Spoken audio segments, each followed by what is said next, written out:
And before I end the game, I'm just gonna play all the descriptions for the items and armors and stuff, because it is quite beautiful. I mean, beautiful. There's a lot of them really good ones.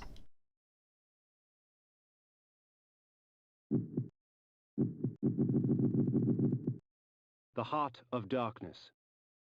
Reputed to have been ripped from the chest of the greatest vampire to have ever existed, Janos Audron, the Heart of Darkness restores vampiric unlife. Life is precious, Janos discovered, as it was torn, throbbing and bleeding from his own body. Both the voiceover and the Heart of description Darkness. is Play. magnificent. These curious devices hurl bolts of whirling energy and eviscerate my human enemies by stripping ragged flesh from blood-stained bone. By stripping ragged flesh from blood-stained bone. I think whoever wrote the descriptions was a poet. Implode. Of all the methods I employ, this is perhaps the cruelest, causing my victim's body to shrink on itself, crushing bones and rupturing organs till the pressure inside bursts the sack of fleshy skin, spraying its contents for all to see. Implode. Slow time. At times, my magic extends into very exotic disciplines, such as the manipulation of time. I am able to slow time down so I can move about, quick as a wolf, while all others move as though they were mired in mud. Which I never use. For some reason, I don't find it useful. Font of putrescence. Should this object strike an enemy, rot and decay would instantly eat their flesh and leave only a pool of blood and tissue. For a time after, the toxins are still active and therefore lethal to the touch. Essentially, it melts an enemy, turns them into a pool of toxins, and anybody else who stands on them also gets melted. Energy Bank. When conjured, the energy bank permits me access to mass amounts of magical energy for a brief period of time. However, when the moment passes, I will be drained of all magic, unable to cast even the simplest of spells. Nupraptor's Head. Alas, poor Nupraptor, I knew him well. Well, not really. That was a paraphrase from Hamlet. The Pentalich of Tarot. A medley of death and evisceration. Let fate choose my enemy's demise. It's essentially of Tarot. 5 random death animations. Antitoxin. This cleanses my body of any dangerous poisons. Quite useful with all the filth I find myself surrounded by. Vorador's signet ring. Turning the ring over in my hands, I realized that it was crafted from some strange alloy formed from broken teeth, ground down and soaked in blood. Charming. Bane's antler headdress. The antler headdress had sustained some damage during battle. Dark cracks sullied the ivory bone. Dejoule's insulating cloak. The cloak of Dejoule is fashioned from a strange substance, dense yet pliant. It served to both gather and shield the sorceress from the forces of energy she commanded. Malek's helmet. Malek's helmet crowned with a plume of braided hair, torn from the scalps of his victims. Charming. Azimuth's third eye was a gift from the Pillar of Dimension and allowed her vision into other planes. Just to be clear, this eye used to be on Azimuth's forehead. He tore it off her forehead and stripped it to a metal frame so that he can present it to the Pillar of Dimension. Time streaming device. Strange runes litter its metallic surface. 'Tis with caution that I carry this mysterious device. It's also broken because it was used. Elsevier's doll. Strange that such a tiny thing, a shred of burlap and silk with a single lock of hair nailed to it, could bring a kingdom to its knees. Small thing. Strange.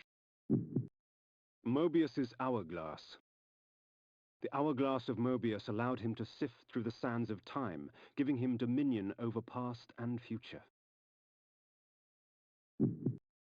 Anacroth's alchemical scales. Anacroth is the alchemist, so he ran away when we were facing the Jewel and Bane, and he was killed in a cutscene right now at the end. He's the one who got pinned and had his back broken by the Necromancer's wraith. The scales of Anacroth, used to measure out unholy substances in alchemy. Mortanius's death orb. As I touched its surface, calm filled me. Gone was the hunger, the rage that would entice, and only the sweet, dark serenity of death remained. This is also the item that Mortanius used to actually create Kain using the Heart of Darkness. And that's it. Those are the items. Mortanius's death orb. These are the spells. Sanctuary. The Sanctuary spell enables me to travel to my crypt, where the soil of my grave provides me respite. I often resort to this when I am weak and need nourishment. Unfortunately, your crypt was supposed to always have fresh corpses in it, or fresh bodies, but they didn't program that in correctly. So, as you know, when you kill somebody, if you return there, there's going to be a ghost of them. That wasn't supposed to be the case for your crypt. Your crypt always has supposed to had some prisoners strapped to it. And they didn't program it correctly, so there's not much use of this spell apart from getting around certain traps. While it is true that natural light weakens a vampire, magical light can have many uses indeed. Probably should have used this spell more often, since it lightens up all the dark places. The problem is when you cast this, it essentially casts full bright on everything, so all of the switches that have highlights that are hidden, yeah, you can't see them. Energy Bolt. The Energy Bolt employs magical force in its rawest form. A messy spell, but a potent one nonetheless. Yeah, one of the most useful spells, to be honest. Repel. Invoking this spell cloaks me under a protective aegis. Whatever spell is cast at me will be reflected back at the caster, leaving me unharmed. It will only last for a short time, however, before leaving me vulnerable once more.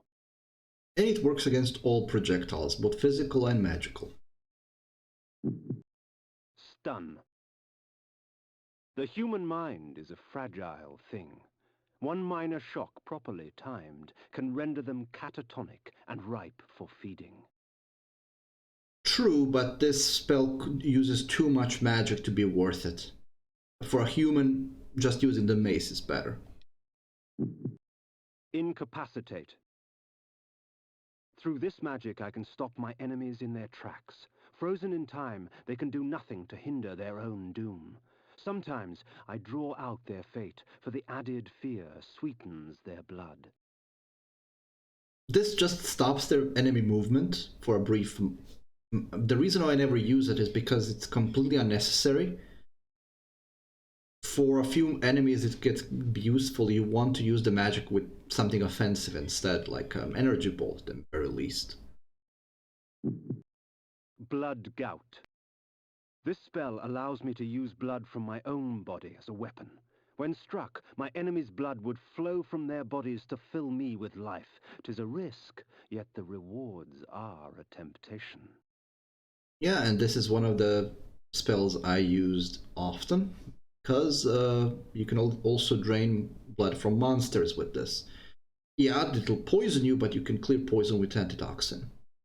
And yes, this spell does look like it's somebody's moving really fast, but Incapacitate. that's because it was supposed to be that. Blood gout. It was originally supposed to be haste. Control mind. This spell allows me to enslave my enemies, giving me control of their bodies. When I release my grip, their bodies will shrivel and die as I displace their souls and replace them with my own. Yeah, the only use for this spell is for puzzles. That's it. Blood shower. Oh, to bathe in the blood of others. This spell is especially useful in the face of multiple combatants. Beware those with tainted blood. Yeah, this spell is really useful towards the end of the game, which is why I used it towards the end of the game, because it doesn't really use all that much magic, but it's instant kill and instant feed. And it actually works for enemies off screen as well, as long as they're within reach, I suppose. Spirit death. 'Tis a spell worthy of the necromancer himself. This allows me to dissect a creature's soul from its vessel of flesh. For these poor wretches, only oblivion awaits. So this is instant kill against monsters. With this spell, I can tear a creature's soul from its body, leaving its vacant flesh mine to control. And this is essentially possession, but for monsters. Again, just a puzzle solving spell. I think I got all of them. I don't think I missed a single one. Forged by the Cerioli, the legendary weapon masters of Nosgoth, this blade will serve me well in life and beyond. Forged by the iron armor. As it was born from hellfire, forged by the necromancer's magic, my armor resists fire and provides me with strong defense.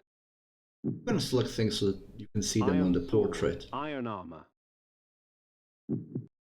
Spiked mace. The mace is amongst my most useful of weapons, for it merely stuns my victims, allowing me ample time to feed. Yeah, against human enemies, that's important to note. Bone armor. Lower forms of undead fall swiftly to deception. With the bone armor, they are not as eager to challenge me. Essentially, all this armor does is it makes undead ignore you. They won't attack you, but they still will collide with you if you get into their path. So, very limited usefulness. Actually, I can't think, apart from the dungeon where you get it, which is overwhelmingly full with undead, I really don't see much use for this armor other than that. But it looks cool. This is the coolest looking armor in the game. The axes. Havoc and malice, their presence in my hands keeps me from employing magic. Yet rest assured, they do little to hamper my relish for slaughter. So the axes have a high damage output when you spin them, but other than that, they are very difficult to use, and I rarely use them. I think the only really useful point in the game is against Bane, because you can slash him many times in a very brief amount of time. So apart from that, it's mostly just for chopping trees and getting through some of the monsters, but honestly, it's not all that. The moment you get the fire sword, flame sword, the axes kind of lose their usefulness for fighting. Flame sword. The sword ravages flesh with teeth of metal and flame, leaving only scorched remains. Also curious to note, this isn't how the sword was supposed to look like. Originally, the fire sword was supposed to look like Soul Reaver, just without a skull on the hilt, but they changed it. That's why you can see the blade is essentially recycled. Flame sword. If you look at the flame sword and if you look at this sword, Iron sword. you can see that the blade Flame sword is the same. Just recolored it. It was just recycled because they had a different sword implied. This was supposed to be the flame sword, Soul Reaver. but then they turned that into the Soul Reaver, thankfully. Chaos armor. My enemies are quite vicious, and the Chaos armor extracts from them a heavy price for their bloodlust.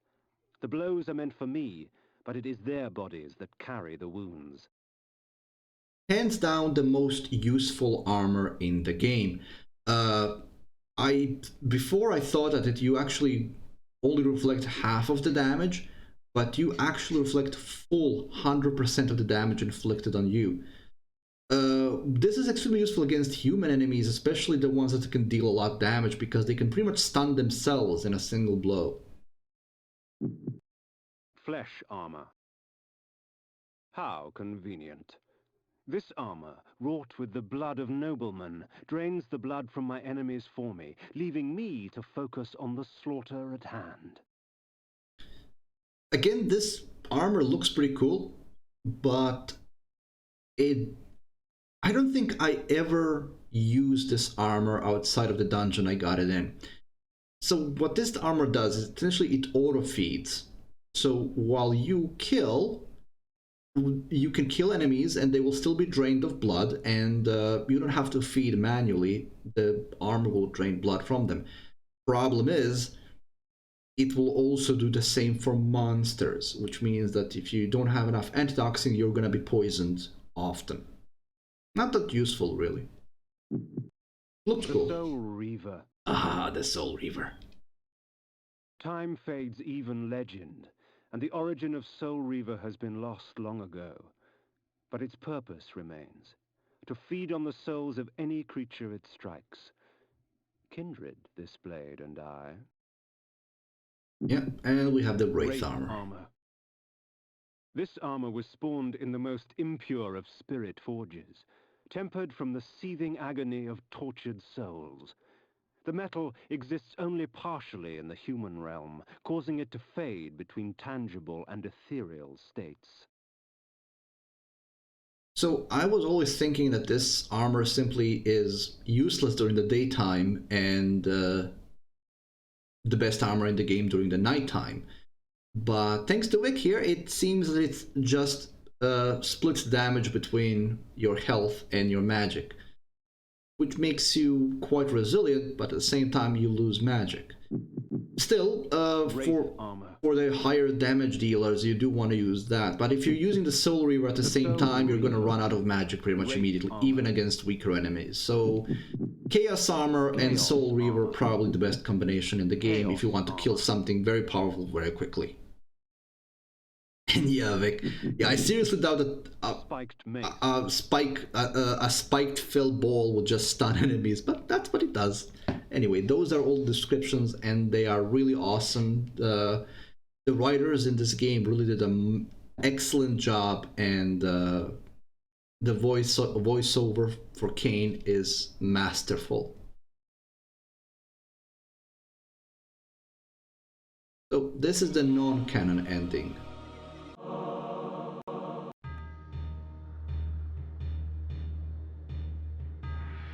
In his life, he was unknown, a petty noble.